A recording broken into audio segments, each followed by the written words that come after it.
Public సానుభూతి ఎంత వరకు వచ్చింది, అది చాలా మనము దాన్ని చర్చించాలని నేను ఆలోచన చేస్తున్నాను సార్. సలీం గారు, అంటే ఈ పాయింట్కి వచ్చారు కాబట్టి వస్తున్నాను అదే పాయింట్కి. అంటే ఇప్పుడు పబ్లిక్ నుంచి ఒక సానుభూతి వ్యక్తమైంది కాబట్టి హైకోర్టు దీన్ని పరిగణిస్తుందా?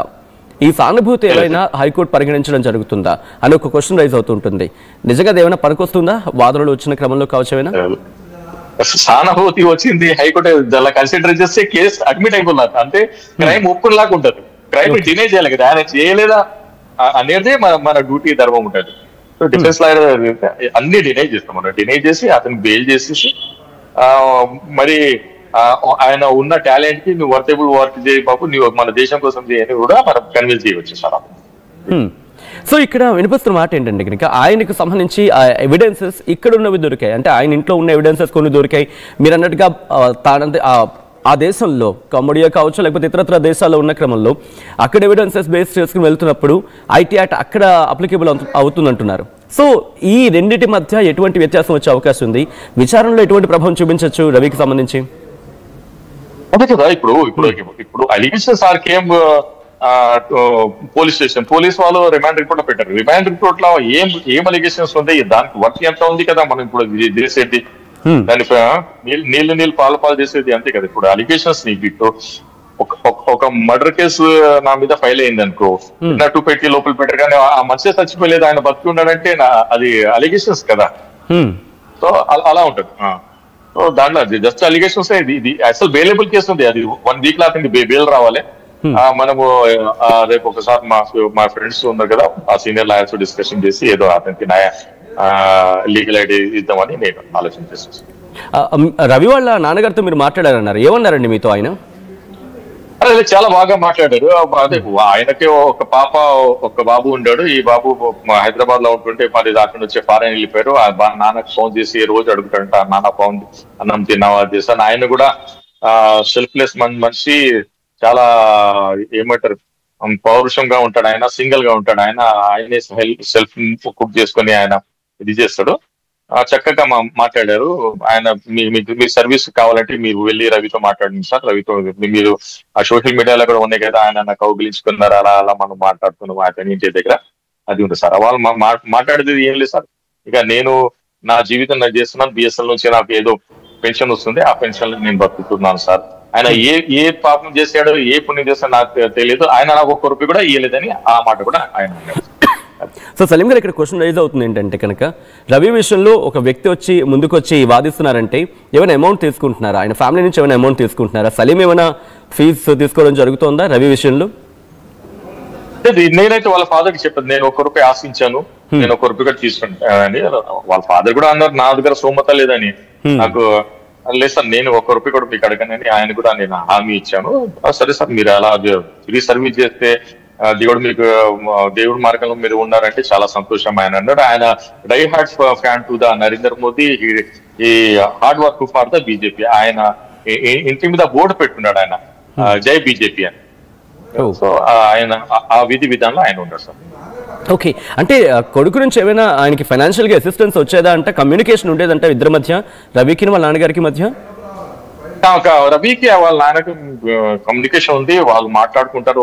ఒక్కసారి వారంలో ఒక్కసారి 2 సార్లు అదే భోజనం చేసావు నాన్న, ఎలా ఉన్నావు, నేను బాగున్నాను అదేది అని వాళ్ళు పలకరిస్తానని వాళ్ళ ఫాదర్ చెప్పాను.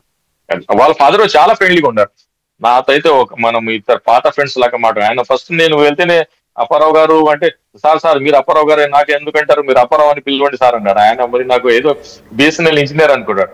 లేదు నేను మీరు లేదు సార్, మీరు అలా కనిపించారు సార్ అన్నారు. లేదు నేను లాయర్ ఉన్నానంటే అక్కడ మాట్లాడేది అది ఏంటి సార్. ఓకే సలీం గారు, అంటే వాళ్ళ నాన్నగారి గురించి మాట్లాడిన క్రమంలో చాలా ఫియర్స్ గా చెప్పారు, ఎందుకు చేస్తారు అనవసరంగా ఇలాంటి వాడిని ఇలా తయారయ్యాడేంటి, ఒక ఫియర్సింగ్ వర్డ్స్ చూసాం మనం ఆయన ఫస్ట్ రియాక్షన్స్ ఇనిషియల్ టైంలో.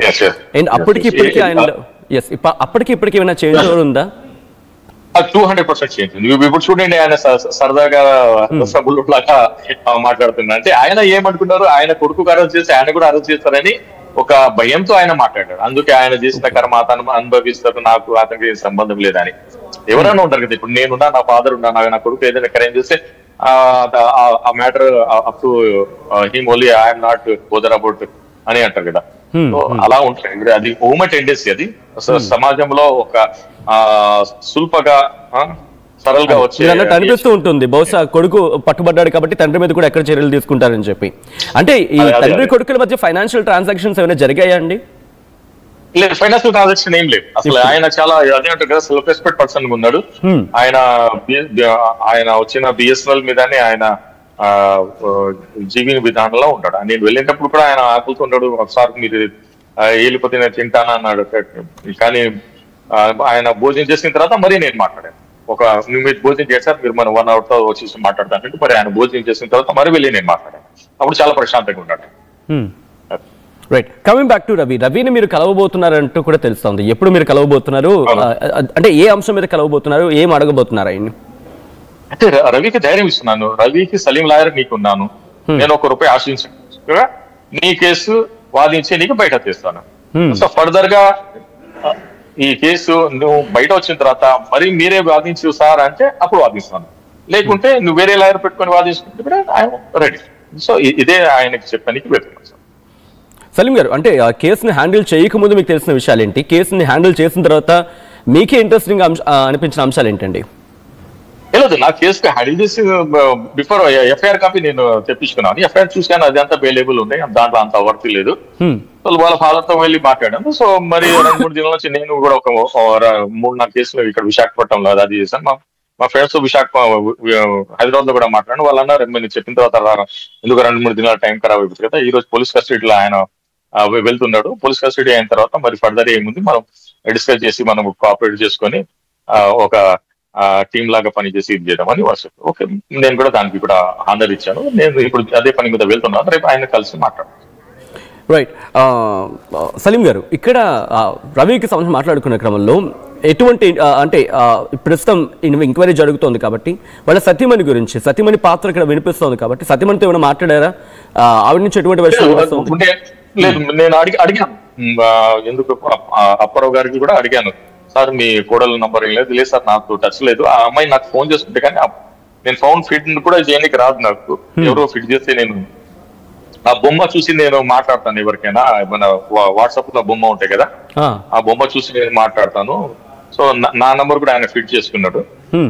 మీ బొమ్మ చూసి నేను మీకు మాట్లాడతాను సార్ అని చెప్పాడు. ఆయన నంబర్ కూడా నాకు ఇచ్చాడు. అది వాళ్ళ వైఫ్ ముస్లిం ఉంది, ఇది ఇంటర్ఫేత్ మ్యారేజ్. ఆయన ఫస్ట్ క్లాస్ ఆఫీసర్ ఉంది అని అన్నారు.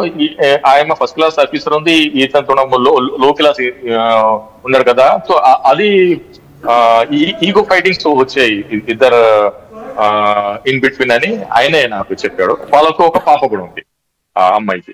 మాట్లాడారంటే వాళ్ళతో ఫ్యామిలీతో మాట్లాడారా? లేదు, వాళ్ళ నంబర్ ఇయ్యలేదు. నంబర్ ఇస్తే నేను మాట్లాడుతుంటే ఇప్పుడు రేపు వెళ్తున్నాను కదా, ఒకవేళ మనం పోలీసు దాంట్లో